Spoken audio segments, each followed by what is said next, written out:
Japan সাগরে উত্তর কোরিয়ার 4টি ব্যালিস্টিক ক্ষেপণাস্ত্র নিক্ষেপ, নতুন হুমকি বলে মন্তব্য অ্যাবের। থার্ড ক্ষেপণাস্ত্র মোতায়েন প্রক্রিয়া দ্রুত শেষ করার তাগিদ সিউলের।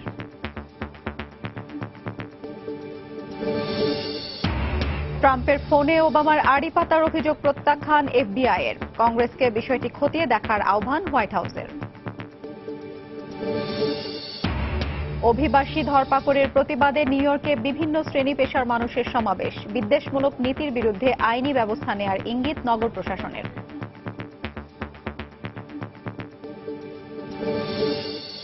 এবং আলেপ্পোয় আইএসের হামলায় 15 সিরীয় সেনা নিহত। মানবিজে মার্কিন বাহিনীর অভিযান জোরদার, সংঘাতে গৃহহীন 66,000 মানুষ, জানালো জাতিসংঘ।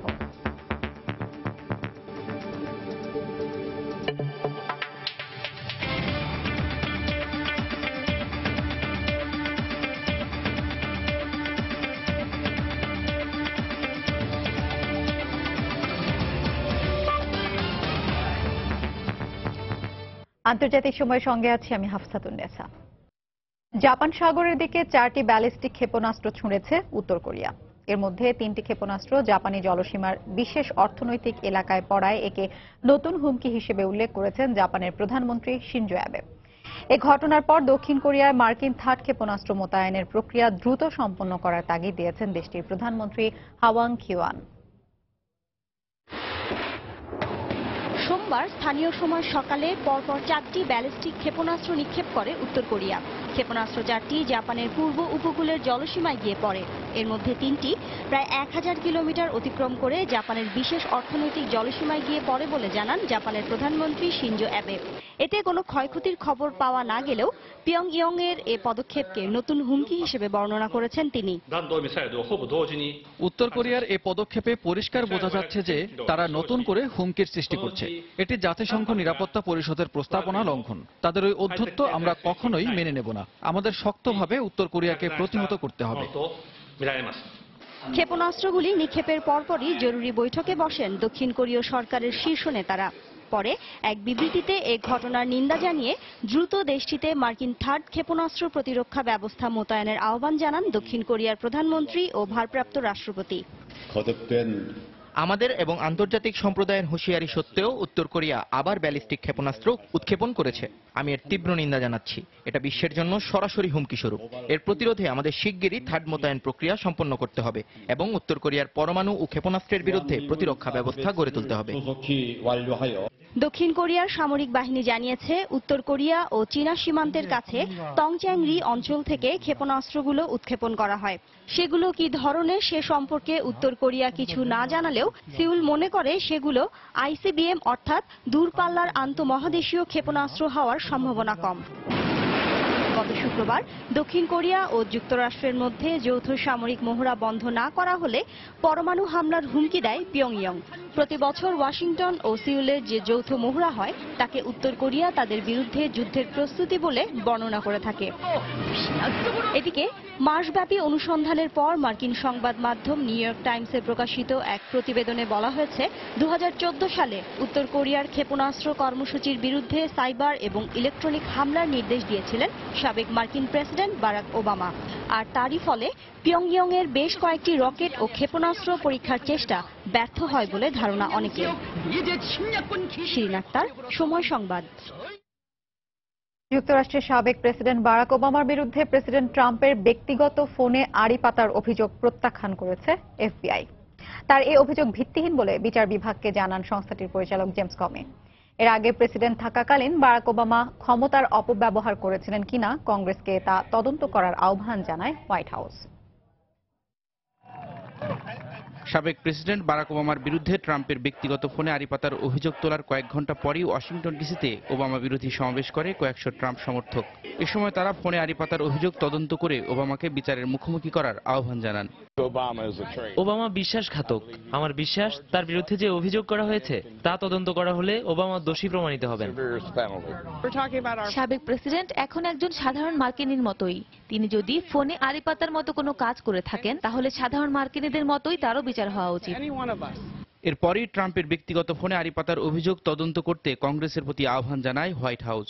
এক টুইটার বার্তায় ট্রাম্পের প্রেস সচিব শন স্পাইসার বলেন, বারাক ওবামা প্রেসিডেন্ট থাকাকালীন ক্ষমতার অপব্যবহার করেছিলেন কিনা তা খতিয়ে দেখা উচিত। প্রেসিডেন্ট নির্বাচনে রাশিয়ার হস্তক্ষেপের বিষয়ে যে তদন্ত চলছে তাতে ওবামা নির্বাহী ক্ষমতার অপপ্রয়োগ করেছেন কিনা সেটাও তদন্ত করার আহ্বান জানায় ট্রাম্পের প্রেস সচিব। তবে ওবামার বিরুদ্ধে প্রেসিডেন্ট ট্রাম্পের ফোনে আড়ি পাতার অভিযোগ নাকচ করে দিয়েছে এফবিআই। সংস্থাটির পরিচালক জেমস কমি বিচার মন্ত্রণালয়কে জানান, ওবামার বিরুদ্ধে ট্রাম্প যে অভিযোগ তুলেছেন তা প্রকারান্তরে এফবিআই এর দিকেই ইঙ্গিত করে। এই ভুল ধারণা অবসানের জন্যই এ বিষয়ে বিচার মন্ত্রণালয়ের বিবৃতি দেওয়া উচিত। তবে এখনো কোনো প্রতিবেদন প্রকাশ করেনি বিচার বিভাগ। একই সুরে কথা বলেছেন যুক্তরাষ্ট্রের জাতীয় গোয়েন্দা সংস্থার এনএসএ এর সাবেক পরিচালক জেমস ক্ল্যাপারও। এনবিসি টেলিভিশনকে দেয়া এক সাক্ষাৎকারে ক্ল্যাপার বলেন, নির্বাচনের আগেও পরে কারো ফোনে আড়ি পাতা হয়নি। জাতীয় গোয়েন্দা সংস্থার পরিচালক হিসেবে সব তথ্যই আমার জানা। গোয়েন্দা সংস্থার প্রধান হিসেবে দায়িত্ব পালন করায় এখন সবকিছু আমি প্রকাশ করতে পারি না। তবে হ্যাঁ, যুক্তরাষ্ট্রের প্রেসিডেন্ট নির্বাচনের আগেও পরে ডোনাল্ড ট্রাম্প সহ কারোরই ফোনে আড়ি পাতা হয়নি। এদিকে ট্রাম্প এই অভিযোগ তোলার পর বেশ কয়েকজন রিপাবলিকান ও ডেমোক্র্যাট নেতা প্রমাণ হাজির করতে ট্রাম্পের প্রতি আহ্বান জানিয়েছেন। ডেমোক্র্যাট দলের অন্যতম শীর্ষ নেতা সিনেটর চাক শুমার বলেছেন, একজন প্রেসিডেন্ট কোনো প্রমাণ ছাড়াই আরেকজন সাবেক প্রেসিডেন্টের বিরুদ্ধে ভিত্তিহীন মনগড়া অভিযোগ আনতে পারেন না। এটা অসম্ভব। একজন প্রেসিডেন্ট কখনো ফোনে আড়ি পাতার নির্দেশ দিতে পারেন না। ট্রাম্প কোনো প্রমাণ ছাড়াই ওবামার বিরুদ্ধে অভিযোগ করছেন। একজন প্রেসিডেন্ট আরেকজন সাবেক প্রেসিডেন্টের বিরুদ্ধে কিভাবে প্রমাণ ছাড়াই এমন অভিযোগ আনতে পারেন? তার কাছে যদি এ বিষয়ে প্রমাণ থাকে তাহলে সেগুলো প্রকাশ করা উচিত। ডেমোক্রেটিক পার্টির পক্ষ থেকে বলা হয়, রাশিয়ার সঙ্গে যোগসাজশের কেলেঙ্কারি থেকে নজর সরাতেই ট্রাম্প ওবামার বিরুদ্ধে এমন মনগড়া অভিযোগ হাজির করছেন। রবিউল ইসলাম আওলাদ, সময় সংবাদ। যুক্তরাষ্ট্রে প্রবেশের জন্য বৈধ কাগজপত্র থাকার পরও আফগানিস্তানের একই পরিবারের 5 সদস্যকে আটক করেছে ইমিগ্রেশন কর্তৃপক্ষ। আটককৃতদের মধ্যে 3 জন শিশু রয়েছে। এর মধ্যে তাদের মুক্তির জন্য আদালতে আবেদন করা হয়েছে। লস অ্যাঞ্জেলেস বিমানবন্দর থেকে তাদের আটক করা হয়। যদিও মুসলিম প্রধান যে 7টি দেশের নাগরিকদের যুক্তরাষ্ট্রে প্রবেশে ট্রাম্প নিষেধাজ্ঞা জারি করেছেন তার মধ্যে আফগানিস্তানের নাম নেই। এদিকে যুক্তরাষ্ট্রের ইমিগ্রেশন অ্যান্ড কাস্টমস এনফোর্সমেন্ট আইসিই এর হাতে আটক কয়েক হাজার অভিবাসীদের দিয়ে জোর করে কাজ করানো হচ্ছে বলে অভিযোগ উঠেছে। সংশ্লিষ্ট সূত্রের বরাতে মার্কিন সংবাদ মাধ্যম ওয়াশিংটন পোস্ট এ তথ্য জানায়। খবরে বলা হয়, আটক অভিবাসীদের দৈনিক মাত্র $1 বা একেবারে বিনা মজুরিতে কাজ করানো হচ্ছে। সম্প্রতি দায়ের করা একটি মামলায় এসব দাবি করা হয়েছে, যা দেশটির দাসত্ব বিরোধী আইনের লঙ্ঘন।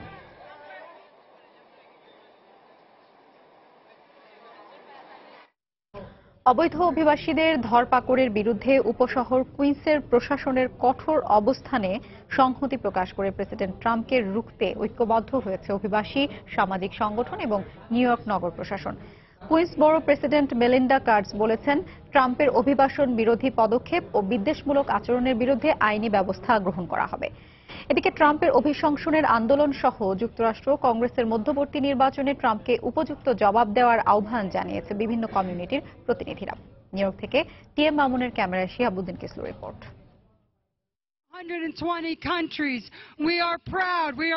অভিবাসী বহিষ্কার অভিযানের বিরুদ্ধে সংহতি প্রকাশ করে সংবাদ সম্মেলন করে নিউ ইয়র্কের কুইন্সবরো প্রেসিডেন্ট মেলিন্ডা কার্টস।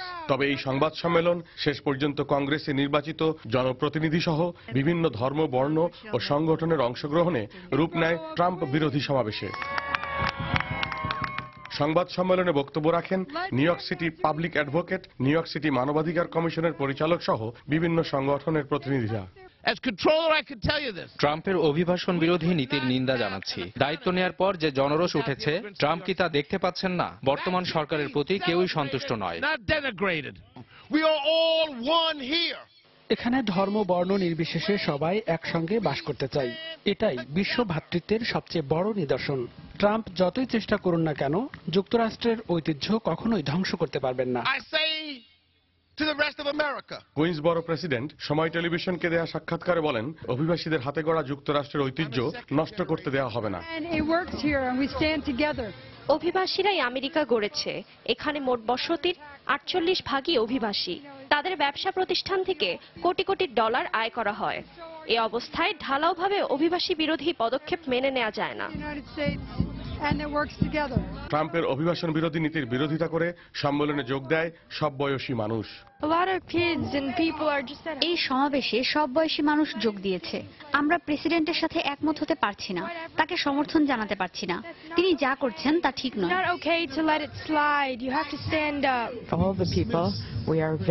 আমি খুবই চিন্তিত ছিলাম দেশের এমন পরিস্থিতি দেখে। সবাই একত্রিত হয়েছি, আমরা জানি কিভাবে খারাপ পরিস্থিতির মোকাবেলা করতে হয়। বিশ্বের সর্ববৃহৎ উপশহর কুইন্স এলাকায় 120টি দেশের অভিবাসীরা বাস করে। অভিবাসীদের ব্যবসা প্রতিষ্ঠানের সংখ্যা 83,000। এখান থেকে কোটি কোটি ডলার রাজস্ব আয় করে নিউ ইয়র্ক প্রশাসন। শিহাবুদ্দিন কিসলু, সময় সংবাদ, নিউ ইয়র্ক, যুক্তরাষ্ট্র। যুক্তরাষ্ট্রে মেক্সিকান অভিবাসীদের সুরক্ষায় একটি সহায়তা কেন্দ্র খুলেছে মেক্সিকো। দেশটির পররাষ্ট্রমন্ত্রী লুইস ভিদেগারে গণমাধ্যমকে এই তথ্য জানান। তিনি বলেন, অভিবাসীদের সুরক্ষার জন্য মেক্সিকোর চালু করা আইনি সহায়তা কেন্দ্রগুলো অবৈধতাকে প্রশ্রয় দেবে না, বরং যেসব মেক্সিকান নাগরিক যুক্তরাষ্ট্রে তাদের অধিকার ক্ষুণ্ণ হচ্ছে বলে মনে করবে তাদেরকে বিনা খরচে আইনি সহায়তা দেবে। অবৈধ অভিবাসীদের বৈধতা দেওয়ার একটি পথ বের করার জন্য যুক্তরাষ্ট্রকে আহ্বান জানান ভিদেগারে। যুক্তরাষ্ট্রে মেক্সিকানদের মানবাধিকার নিয়ে উদ্বেগ প্রকাশ করে মার্কিন সরকারকে মেক্সিকানদের অধিকারের প্রতি সম্মান প্রদর্শনের আহ্বান জানান তিনি। মার্কিন প্রেসিডেন্ট ডোনাল্ড ট্রাম্পের মধ্যপ্রাচ্য বিষয়ক দূত হওয়ার খবর অস্বীকার করেছেন সাবেক ব্রিটিশ প্রধানমন্ত্রী টনি ব্লেয়ার। রোববার ব্রিটিশ সংবাদ মাধ্যম দ্য মেইল দাবি করে ট্রাম্পের জামাতা ও অন্যতম উপদেষ্টা জ্যারেড কুশনারের সঙ্গে গোপনে বৈঠক করেন ব্লেয়ার। এ সময় ট্রাম্পের মধ্যপ্রাচ্য বিষয়ক দূত হতে ব্লেয়ার রাজি হন বলেও প্রতিবেদনে উল্লেখ করা হয়। সোমবার ব্রিটিশ গণমাধ্যম টেলিগ্রাফ জানিয়েছে, টনি ব্লেয়ারের মুখপাত্র গোপন বৈঠক ও ট্রাম্পের মধ্যপ্রাচ্য বিষয়ক দূত হওয়ার খবরটি মনগড়া। এক বিবৃতিতে তার মুখপাত্র বলেন, ট্রাম্পের মধ্যপ্রাচ্য বিষয়ক দূত হওয়ার কোনো সুযোগ নেই ব্লেয়ারের। নতুন প্রেসিডেন্টের হয়ে কাজ করা নিয়েও আলোচনা হয়নি।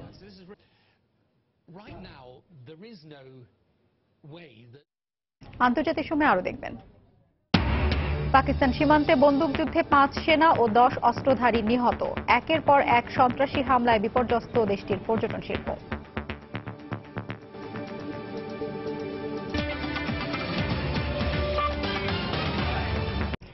সিরিয়ার উত্তরাঞ্চলে আইএস বিরোধী অভিযানে গত 5 মাসে প্রায় 66,000 মানুষ গৃহহীন হয়েছে বলে জানিয়েছে জাতিসংঘ। আইএসের পুঁতে রাখা বোমা এবং বিভিন্ন ধরনের মৃত্যু ফাঁদের কারণে শত্রুমুক্ত বহু এলাকায় সেখানকার বাসিন্দারা ফিরে আসতে পারছে না বলেও জানানো হয়। এদিকে আইএস বিরোধী অভিযান আরো জোরদার করতে উত্তরাঞ্চলীয় মানবিজ শহরে সেনা উপস্থিতি বাড়িয়েছে যুক্তরাষ্ট্র। আলেপ্পো প্রদেশে আইএসের 2টি গাড়ি বোমা হামলায় নিহত হয়েছে অন্তত 15 সিরীয় সেনা। সিরিয়ার উত্তরাঞ্চলীয় আলবাব শহরে তুর্কি বাহিনী ও তুরস্ক সমর্থিত সিরীয় বিদ্রোহীদের আইএস বিরোধী অভিযান শুরুর পর থেকেই প্রাণে বাঁচতে শহর ছাড়তে শুরু করে সেখানকার বাসিন্দারা। যতই দিন গড়ায় ততই তীব্র থেকে তীব্রতর হয় অভিযান। এসব অভিযানে সফলতা অর্জনের পাশাপাশি বাড়তে থাকে গৃহহীন মানুষের সংখ্যাও। জাতিসংঘের মানবাধিকার বিষয়ক সংস্থা জানিয়েছে, দুপক্ষের সংঘর্ষের কারণে গত 5 মাসে আলবাব ও এর আশপাশের এলাকা ছেড়ে চলে গেছে প্রায় 66,000 বাসিন্দা। এর পাশাপাশি বহু এলাকা এরই মধ্যে শত্রুমুক্ত হলেও বিভিন্ন স্থানে আইএসের পুঁতে রাখা স্থলমাইন ও অবিস্ফোরিত বোমার কারণে সেখানকার বাসিন্দাদের পক্ষে নিজ ঘরবাড়িতে ফিরে আসা সম্ভব হচ্ছে না। আলবাব শহরের কেবল কেন্দ্রীয় অঞ্চল ছেড়েই পালিয়ে গেছে প্রায় 40,000 মানুষ। শহরের পূর্বাঞ্চলে গৃহহীন হয়েছে আরো প্রায় 26,000 বাসিন্দা। শহর ছেড়ে পালানোর সময় আইএস সদস্যরা অনেকে টাকা পয়সা মালামাল লুট করে নিয়ে গেছে বলেও জানতে পেরেছি আমরা। এ অবস্থার মধ্যেই মানবিজ সহ আইএস নিয়ন্ত্রিত উত্তর সিরিয়ার আরো বেশ কয়েকটি এলাকায় সামরিক উপস্থিতি জোরদার করেছে মার্কিন বাহিনী। সিরীয় বাহিনী, তুর্কি বাহিনী এবং বিদ্রোহীদের মধ্যে যে কোনো ধরনের সম্ভাব্য ত্রিমুখী সংঘর্ষ এড়াতে মার্কিন সেনারা সর্বোচ্চ সতর্কাবস্থায় রয়েছে বলে ওয়াশিংটনের পক্ষ থেকে জানানো হয়। সোমবার অনলাইনে প্রকাশিত ছবিতে ভারী অস্ত্রশস্ত্র ও সামরিক সাজ সরঞ্জাম নিয়ে মানবিজের দিকে অগ্রসর হতে দেখা যায় মার্কিন সেনাদের। এদিকে সিরিয়ার উত্তরাঞ্চলীয় আলেপ্পো প্রদেশে আলাদা 2টি গাড়ি বোমা হামলায় বেশ কয়েকজন সিরীয় সেনার হতাহত হওয়ার খবর জানিয়েছে স্থানীয় গণমাধ্যম। 2টি হামলারই দায় স্বীকার করেছে জঙ্গি গোষ্ঠী আইএস। গণমাধ্যম জানায়, প্রথম হামলাটি চালানো হয় আলেপ্পো শহর থেকে 50 কিলোমিটার দূরে দায়ের হাফির এলাকায়। এতে অন্তত 8 সিরীয় সেনা নিহতের পাশাপাশি আরো কয়েকজন আহত হয়। এর কয়েক ঘন্টা পরে আলেপ্পো থেকে ৩২ কিলোমিটার দূরে আইএস নিয়ন্ত্রিত আজাজ শহরে চালানো হয় দ্বিতীয় গাড়ি বোমা হামলাটি। এতে প্রাথমিকভাবে ৭ সেনার নিহত হবার খবর পাওয়া গেলেও হতাহতের সংখ্যা আরো বাড়তে পারে বলে জানিয়েছে কর্তৃপক্ষ। অন্যয় কর্মকার, সময় সংবাদ। আইএস জঙ্গিদের হটিয়ে মসুলের আরও কিছু এলাকা পুনর্দখলে নিয়েছে ইরাকি সেনাবাহিনী। তুমুল সংঘর্ষের পর সোমবার দজলা নদীর ওপর আল হুরিয়া নামে সেতুটির পুরোপুরি নিয়ন্ত্রণে নেয় তারা। গেল অক্টোবরে মসুল পুনর্দখল অভিযান শুরুর পর সেনাবাহিনীর নিয়ন্ত্রণে নেওয়া দ্বিতীয় সেতু এটি। এখনো আইএসের দখলে রয়েছে আরও ৩টি গুরুত্বপূর্ণ সেতু। তবে সামরিক বাহিনী জানিয়েছে বিমান হামলা ও দুপক্ষের সংঘর্ষ চলাকালে সেগুলোতে ব্যাপক ক্ষয়ক্ষতি হয়েছে। এদিকে পশ্চিম মসুল অভিযানে আইএস ও সামরিক বাহিনীর তীব্র সংঘর্ষের কারণে এ পর্যন্ত ২ লাখের বেশি মানুষ গৃহহীন হয়েছে। এর মধ্যে গেল ৯ দিনে ৪৫,০০০ মানুষ ঘরবাড়ি ছেড়ে পালিয়ে গেছে বলে জানিয়েছে আন্তর্জাতিক অভিবাসন বিষয়ক সংস্থা IOM। আগামী সপ্তাহে এ সংখ্যা বেড়ে ২.৫ লাখে দাঁড়াবে বলে আশঙ্কা সংস্থাটির।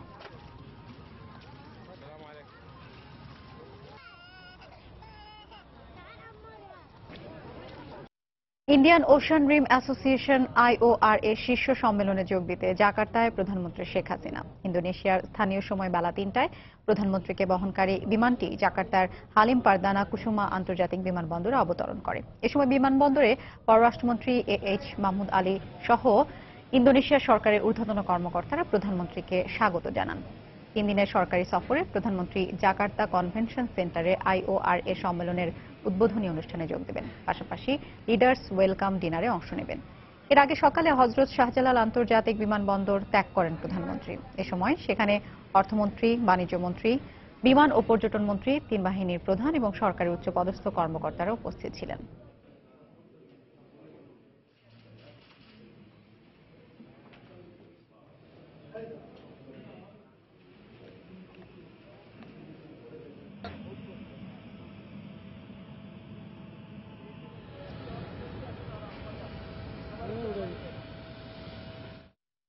তেল আবিব থেকে মার্কিন দূতাবাস জেরুজালেমে সরিয়ে নেওয়া হলে মধ্যপ্রাচ্য শান্তি প্রক্রিয়া ধ্বংস হয়ে যাবে বলে সতর্ক করেছে ফিলিস্তিনের রাজনৈতিক দল ফাতাহ।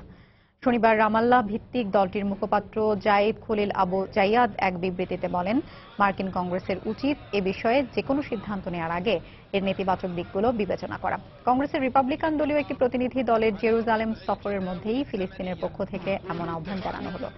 এদিকে ইসরায়েলি কর্তৃপক্ষ গাজা উপত্যকায় নতুন করে আরও ফিলিস্তিনি ভূমি দখল শুরু করেছে বলে স্থানীয়দের বরাতে জানায় গণমাধ্যম। রোববার বেশ কয়েকটি ইসরায়েলি ট্যাঙ্ক গাজার সীমান্ত পেরিয়ে ভেতরে প্রবেশ করে। এই অবস্থায় অঞ্চলটিতে নতুন করে সহিংসতা ছড়িয়ে পড়ার আশঙ্কা করা হচ্ছে। ইয়েমেনে চলমান সংঘাতের জন্য সৌদি আরবকে দায়ী করে দেশটির বিরুদ্ধে বিক্ষোভ করেছে শত শত ইয়েমেনি। একই সঙ্গে তারা জাতিসংঘের বিরুদ্ধে সৌদি আগ্রাসন বন্ধে ব্যর্থতার অভিযোগ তোলেন। রোববার সানায় জাতিসংঘ কার্যালয়ের সামনে বিভিন্ন দাবি সম্বলিত লিফলেট হাতে বিক্ষোভে অংশ নেয় বিভিন্ন শ্রেণী পেশার মানুষ। দেশটিতে চলমান দুর্ভিক্ষ মোকাবিলায় আন্তর্জাতিক সম্প্রদায়কে এগিয়ে আসার আহ্বান জানান বিক্ষোভকারীরা। গত জুলাইতে সৌদি আরবের বিরুদ্ধে ইয়েমেনে শিশুদের হত্যা ও শিশু অধিকার লঙ্ঘনের অভিযোগ এনে দেশটিকে কালো তালিকাভুক্ত করে জাতিসংঘ। কিন্তু সংস্থাটিতে রিয়াদের অর্থায়ন বন্ধের হুমকির পর সৌদি বিরোধী অবস্থান থেকে সরে আসে বিশ্ব সংস্থাটি।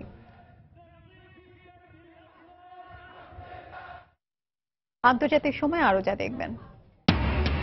এবার ওয়াশিংটনে নিজ বাড়িতে গুলিবিদ্ধ এক শিখ। এ নিয়ে 2 সপ্তাহে তৃতীয়বারের মতো যুক্তরাষ্ট্রে ভারতীয়দের ওপর হামলা হলো।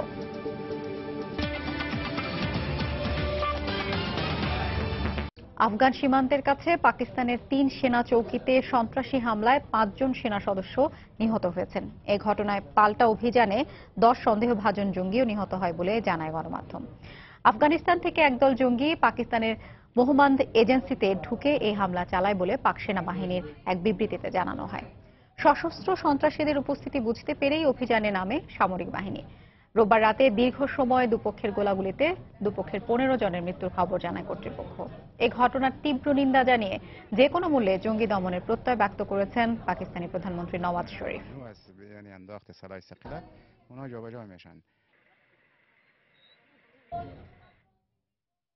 একের পর এক সন্ত্রাসী হামলায় বিপর্যস্ত পাকিস্তানের পর্যটন শিল্প।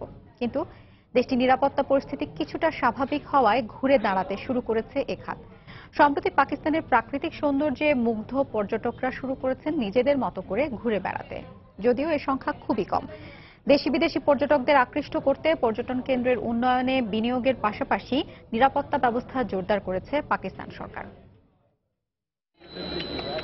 বিশ্বের বিভিন্ন দেশের পর্যটকদের জন্য অন্যতম আকর্ষণীয় স্থান পাকিস্তান। দেশটির কাশ্মীর ও সুইজারল্যান্ড খ্যাত সোয়াত সহ বিস্তীর্ণ অঞ্চলের প্রকৃতির শোভা মুগ্ধ করে ভ্রমণ পিপাসুদের। কিন্তু অব্যাহত সন্ত্রাসী হামলার ঘটনায় মুখ থুবড়ে যায় এ খাত। তবে সাম্প্রতিক সময়ে নিরাপত্তা পরিস্থিতি কিছুটা স্বাভাবিক হতে শুরু করায় পাকিস্তানে আসতে শুরু করেছেন বিদেশি পর্যটকরা। তুষারের উপর স্কেটিং সহ নানা খেলায় ব্যস্ত সময় পার করছেন ভ্রমণ পিপাসুরা। দর্শনীয় স্থানে ঘুরে ঘুরে ছবি তোলা সহ হৈহুল্লোড় করে সময় কাটাচ্ছেন তারা। আমি এর আগে কখনো তুষার দেখিনি। এই দিনটির জন্য খুবই আগ্রহ নিয়ে অপেক্ষা করছিলাম। আমি আজ অনেক অনেক আনন্দিত। আমরা ইউরোপের সঙ্গে এটাকে তুলনা করব না, তবে এখানে অনেকবার আমি এসেছি। এখানে ঘুরে বেড়ানোর মতো অনেক সুন্দর জায়গা রয়েছে। আমি আশা করি যারা এখানে আসবে তারা অনেক মজা পাবে। পর্যটন শিল্পের উন্নয়ন ও পর্যটকদের আকৃষ্ট করতে নেওয়া হচ্ছে নানা উদ্যোগ। জোরদার করা হয়েছে নিরাপত্তা ব্যবস্থা, নির্মাণ করা হচ্ছে হোটেল, মোটেল ও রিসোর্ট সহ নানা বিনোদন কেন্দ্র।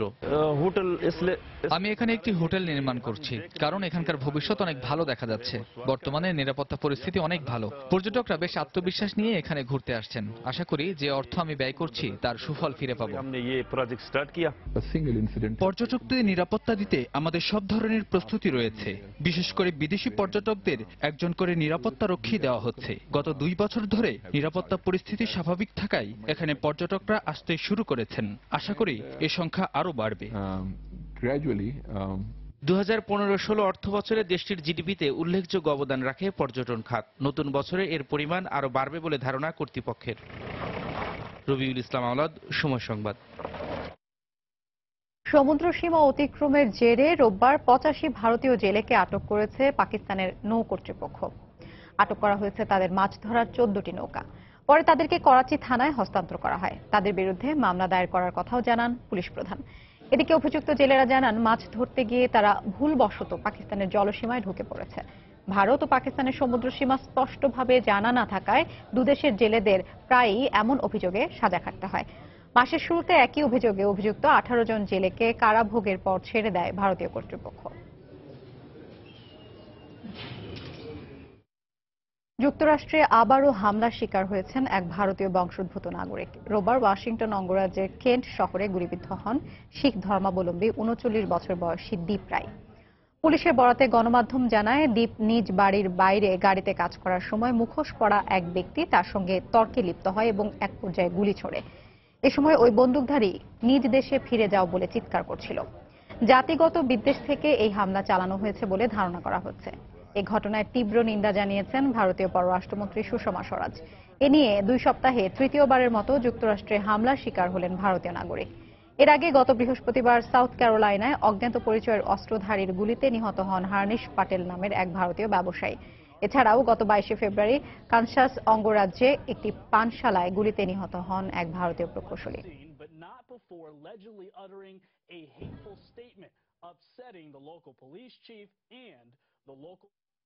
ভারতের জম্মু কাশ্মীরে একটি খেলার মাঠে বিস্ফোরণের ঘটনায় 3 শিশু গুরুতর আহত হয়েছে।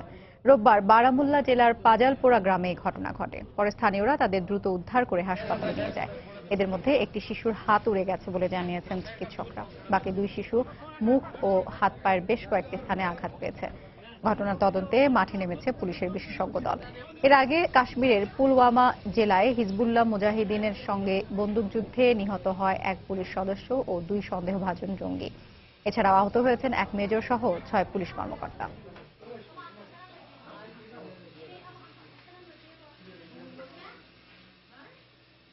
জাপানের মধ্যাঞ্চলে একটি সামরিক হেলিকপ্টার বিধ্বস্ত হয়ে অন্তত 3 জন নিহত হয়েছেন। এছাড়াও নিখোঁজ রয়েছেন অন্তত 4 জন এবং অচেতন অবস্থায় উদ্ধার করা হয়েছে আরো 2 জনকে। রোববার দেশটির মধ্যাঞ্চলীয় নাগোনো অঞ্চলের তুষারাচ্ছন্ন পাহাড়ি এলাকায় এই দুর্ঘটনা ঘটে। স্থানীয় কর্তৃপক্ষ জানায়, 9 জন আরোহী নিয়ে সামরিক বাহিনীর উদ্ধারকারী ওই হেলিকপ্টারটি প্রশিক্ষণের সময় হঠাৎই তুষারাচ্ছন্ন জঙ্গলে বিধ্বস্ত হয়। দুর্ঘটনার কারণ সম্পর্কে এখনো কিছু জানা না গেলেও তদন্ত চলছে বলে জানিয়েছে পুলিশ। 9 আরোহীর মধ্যে 7 জন দমকল কর্মী, 1 জন পাইলট এবং 1 জন প্রকৌশলী বলেও জানানো হয়। একই সঙ্গে নিখোঁজদের উদ্ধারে উদ্ধার তৎপরতা চালিয়ে যাচ্ছে স্থানীয় কর্তৃপক্ষ। মালির একটি সামরিক ঘাঁটিতে জঙ্গি হামলায় অন্তত 11 জন সেনা নিহত হয়েছেন, আহত হয়েছেন আরো 5 জন। দেশটির প্রতিরক্ষা মন্ত্রণালয়ের এক মুখপাত্র জানান, রোববার বুর্কিনা ফাসোর সীমান্তের কাছে একটি সামরিক ঘাঁটিতে অতর্কিত হামলা চালায় জঙ্গিরা। এতে বেশ কয়েকজন সেনা হতাহত হয়। বুর্কিনাবে অঞ্চলে পালিয়ে যায় অন্তত 20 সেনা। তবে কারা এই হামলা চালিয়েছে সে সম্পর্কে বিস্তারিত জানা যায়নি। এছাড়া হামলার সঙ্গে জড়িত কাউকে এখন পর্যন্ত গ্রেফতার করা হয়নি বলে জানিয়েছে সংবাদ মাধ্যম। এর আগে চলতি বছরের জানুয়ারিতে মালির উত্তরাঞ্চলের একটি সেনা ক্যাম্পে জঙ্গি সংগঠন আল কায়েদা সংশ্লিষ্ট দলের আত্মঘাতী হামলায় প্রায় 60 সেনা নিহত হন, আহত হন অর্ধ শতাধিক।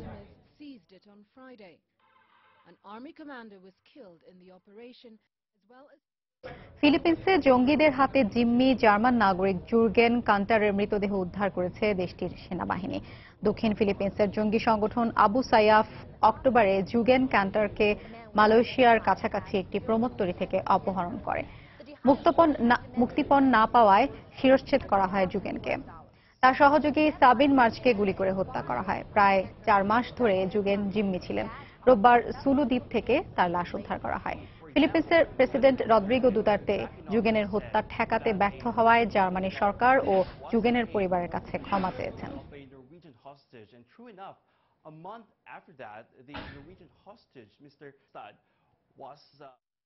জার্মান কর্তৃপক্ষকে এবার নাৎসি বাহিনীর সঙ্গে তুলনা দিয়েছেন তুর্কি president Recep Tayyip Erdogan.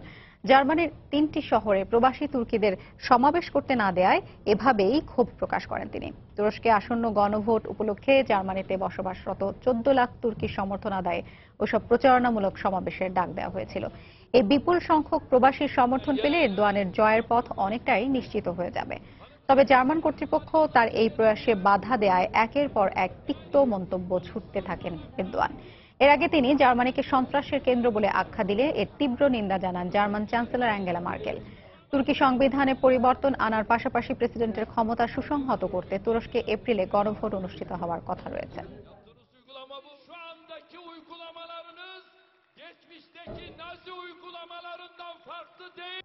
Malaysia সরকারের আলটিমেটাম অনুযায়ী কুয়ালালামপুর ছাড়লেন দেশটিতে নিযুক্ত উত্তর কোরিয়ার রাষ্ট্রদূত ক্যাং চোল। সোমবার মালয়েশিয়া ছাড়ার আগে সাংবাদিকদের কাছে প্রতিক্রিয়ায় চোল মালয়েশিয়া সরকারের আচরণে গভীর উদ্বেগ প্রকাশ করেন। এর আগে গত শনিবার কিম জং ন্যাম হত্যাকাণ্ডের জেরে উত্তর কোরীয় রাষ্ট্রদূতকে বহিষ্কার ও তাকে মালয়েশিয়ায় অবাঞ্ছিত ঘোষণা করে কুয়ালালামপুর। সেই সঙ্গে তাকে আজকের মধ্যে মালয়েশিয়া ছাড়ার আলটিমেটামও দেওয়া হয়েছিল। উত্তর কোরিয়ার নেতা কিম জং উনের সৎ ভাই হত্যাকাণ্ড নিয়ে মালয়েশীয় তদন্তের সমালোচনা করায় কুয়ালালামপুরে পিয়ংইয়ং এর শীর্ষ কূটনীতিকের বিরুদ্ধে এই ব্যবস্থা নেওয়া হয়। গত মাসে কুয়ালালামপুর বিমানবন্দরে বিষাক্ত ফসফরাস প্রয়োগে মৃত্যু হয় কিম জং ন্যামের। এই ঘটনায় দেশটি সরাসরি উত্তর কোরিয়াকে দায়ী না করলেও তারা এই ঘটনায় জড়িত থাকতে পারে বলে সন্দেহ করছে কুয়ালালামপুর।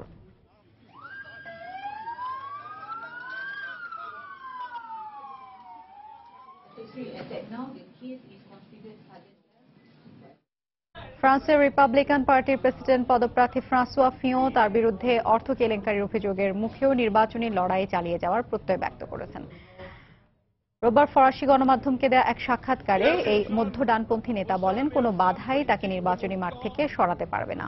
ফিয়ঁ তার স্ত্রীকে বেতন বাবদ সরকারি কোষাগার থেকে বিপুল পরিমাণ অর্থ দিয়েছেন এমন অভিযোগের ভিত্তিতে তার বিরুদ্ধে সমন জারি করেন আদালত।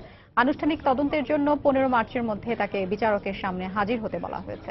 গুঞ্জন উঠেছে ফিওর পরিবর্তে দলের সাবেক প্রধানমন্ত্রী অ্যালেন জুপ্পি প্রার্থিতার পদ পেতে পারেন।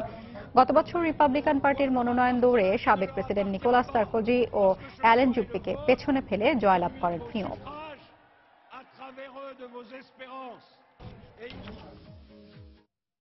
ফিলিপিন্সে 5.9 মাত্রার ভূমিকম্পে এক নারীর মৃত্যু হয়েছে, আহত হয়েছে আরও অন্তত 25 জন। রোববার দেশটির মিন্দানাও দ্বীপে এই ভূমিকম্পে 2টি ঘর সম্পূর্ণ বিধ্বস্ত হয়। স্থানীয় আবহাওয়া দপ্তর জানায়, রিক্টার স্কেলে এর মাত্রা ছিল 5.9। তবে মার্কিন ভূতাত্ত্বিক জরিপ সংস্থা ইউএসজিএস এর তথ্য মতে ভূকম্পনের মাত্রা ছিল 5.7। এর আগে গত 10 ফেব্রুয়ারি 6.7 মাত্রার ভূমিকম্পে ব্যাহত ক্ষয়ক্ষতির শিকার হয় মিন্দানাও দ্বীপটি। এতে 4 জনের প্রাণহানি এবং শতাধিক লোক আহত হয়েছিল। অবশেষে দীর্ঘদিনের প্রেমিক সিমন কোনেকিকে বিয়ের কথা নিশ্চিত করেছেন সামওয়ান লাইক ইউ খ্যাত গায়িকা ব্রিটিশ পপ তারকা অ্যাডেল।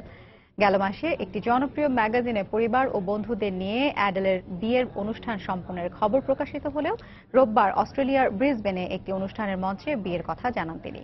অ্যাডেল ও সিমন কোনেকির সম্পর্ক 5 বছরের, তাদের 4 বছরের একটি ছেলে সন্তান রয়েছে। বিয়ের বিষয়টি জানানোর পর এরই মধ্যে তা সামাজিক যোগাযোগ মাধ্যমে ভাইরাল হয়ে গেছে।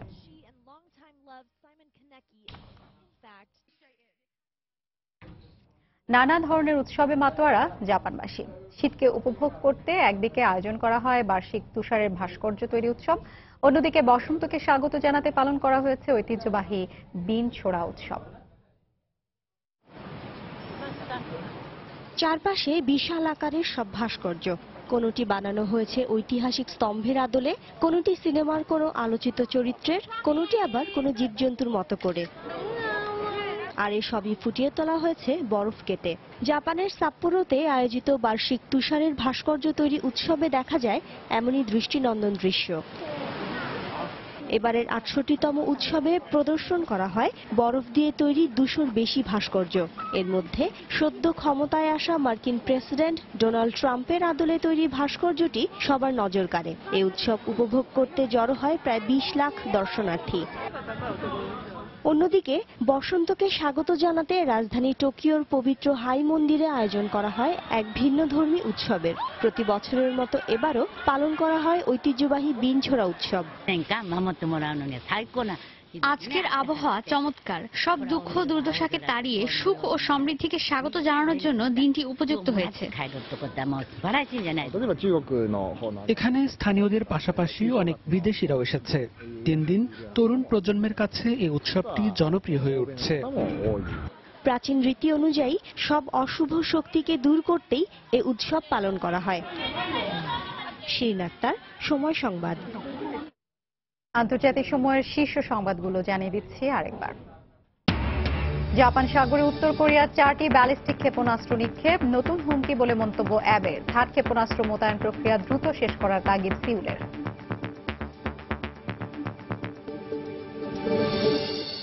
ট্রাম্পের ফোনে ওবামার আড়ি পাতার অভিযোগ প্রত্যাখ্যান এফবিআই এর। কংগ্রেসকে বিষয়টি খতিয়ে দেখার আহ্বান হোয়াইট হাউসের। অভিবাসী ধরপাকড়ের প্রতিবাদে নিউ ইয়র্কে বিভিন্ন শ্রেণী পেশার মানুষের সমাবেশ, বিদ্বেষমূলক নীতির বিরুদ্ধে আইনি ব্যবস্থা নেওয়ার ইঙ্গিত নগর প্রশাসনের।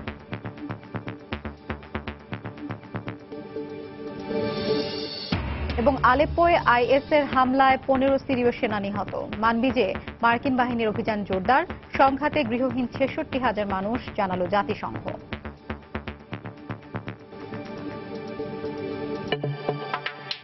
এই ছিল আন্তর্জাতিক সময়। যে কোনো খবর পেতে ভিজিট করুন সময়নিউজ.tv। সঙ্গে থাকুন সময়।